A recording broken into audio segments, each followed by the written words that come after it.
covering if I'm in escrow, is it too late to use a deferred sales trust? Or when is it too late to use the deferred sales trust? The answer is it depends. So it's really important to understand that the deferred sales trust basically has three parties. There's a buyer, there's a seller, and there's a trust in between the buyer and the seller. And what happens when it's too late is if the buyer can compel the seller to exit or to sell, and you don't have the trust set up in time in order to transact in between. And so it's too late if the buyer can compel the seller to sell. And that is what's called a constructive receipt on the seller side, and that's what's called a binding commitment on the buyer side. Now, those are a lot of big words and a lot of kind of legal talk there. And so I want to kind of break down like the practicality of all this, because we get calls all the time for people wanting to use the deferred sales trust, and they're curious, hey, I'm already in escrow, or I saw a video about this, or I read a blog about that says these certain things, and it's just simply not true. If you're in escrow, you can still use the deferred sales trust as long as the buyer has not removed all contingencies. And that's really the most important thing to ask is look at the contract, and does the contract say the buyer hereby removes all contingencies, and or there's an addendum to that.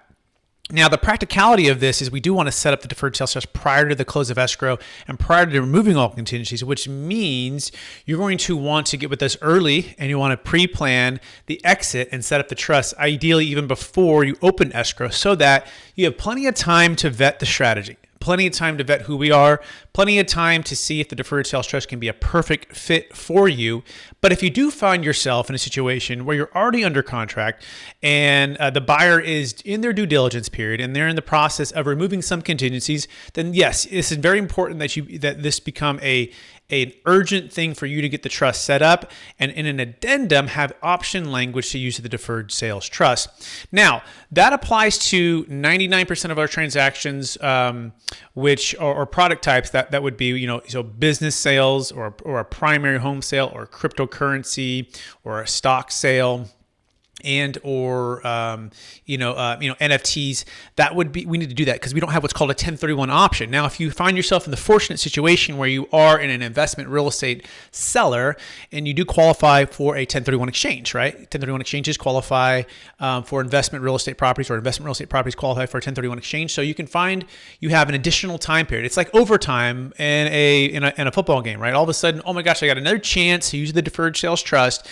And that as long as you work with an accommodator, a qualified intermediary who will allow or accommodate for the deferred sales trust, then yes, we've got this overtime period. And this overtime period basically is about 45 days from your close of escrow, as long as the funds went to a qualified intermediary.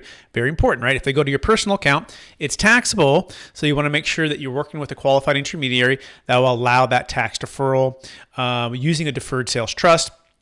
Now, of course, not everyone wants you to know about this, right? And so be aware that when you're interviewing qualified intermediaries, that you're asking them the question, have you done a deferred sales trust, and will you accommodate, and can we write that into the exchange agreement? Now, of course, here at Capital Gains Tax Solutions, we already have those strategic alliances lined up, and we provide those for you. And so you can have a seamless 1031 exchange option, or a deferred sales trust option, or a Delaware 1031 option at your choice. And we only get paid on the deferred sales trust if the deferred sales trust closes. So that being said, back to the overtime period. So you have 45 days to identify 3 properties. If you've identified 3 properties, then you're going to have to wait essentially until you've either closed on those, or you're basically day 181 or day 180 is up. Then we can use the deferred sales trust, okay? As long as we put this properly in the exchange agreement. So the moral of the story is, yes, you can absolutely use the deferred sales trust if you're in escrow, and as long as the buyer hasn't removed contingencies.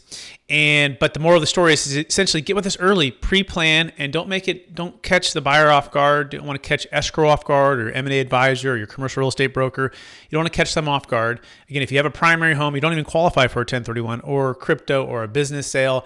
You don't have that extra overtime period, which with the deferred sales trust you do.